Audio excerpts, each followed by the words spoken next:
It's Thursday, November the 3rd, and we're in the final quarter of the year, obviously. The Fed did not surprise yesterday. It did not pivot. It did not pivot. It did not give any indication that they were near finished in moving rates. It didn't slow down. It did not. The market had an 800-point swing from positive to negative yesterday, and I heard one pundit say if the market, and this was last night, if the market was still open right now, the market would be dropping.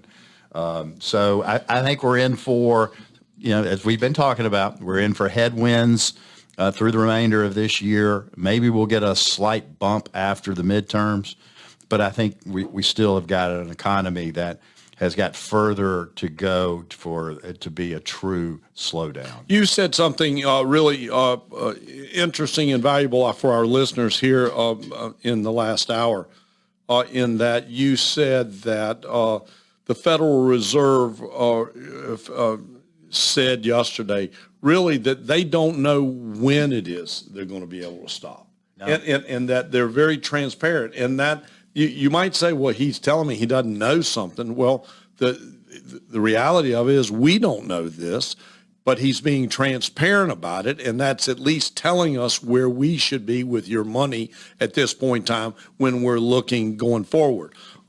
We were with a group yesterday in Charlotte, a really smart, bright group that we are building some relationships with. And they asked us the crystal ball question, where are things going to go? Right. And we said to them, we really are looking more in a 6-month window, and I don't see how you can look past that. I was surprised at their about moment, how they came back to us and say, you're only looking 6 months. You aren't telling us where we should be 3 years, 2 years on down the road. And we said, no, the things are so changeable right now that you got to look on these short-term basis. Yeah. And so in 6 months, who knows what will encompass during that period of time. But I mean, right now, when you look at it, it's almost two different worlds. You've got, gas prices, inflation, food costs. But then again, you've got ADP numbers on Tuesday coming out much higher than expected, meaning jobs being created, and the jobless rate is still 3.5% of unemployment rate. The unemployment number only went up 1,000. Yeah. So, I mean, until that part of the economy begins to drop off, we're going to continue to have the Fed moving on rates. So it's a bit like chemotherapy.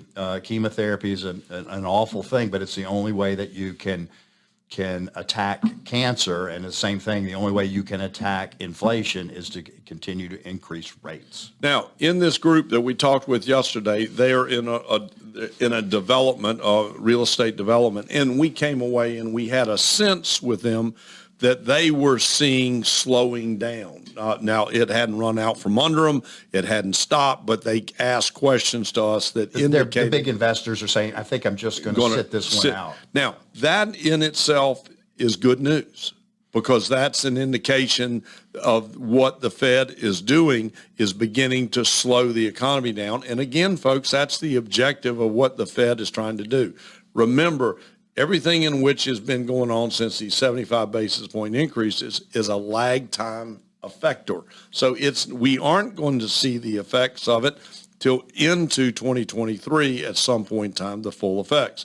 So be patient. We still are capturing good, solid returns in 3 months, 6 months, 1-year treasuries. And in those sectors that are good, high-quality dividend-paying sectors, we're still positioned with some of the money in stocks in there and still have cash on the sideline. Did you ever think that treasuries would be sexy? No, but they are. They are today. They really are.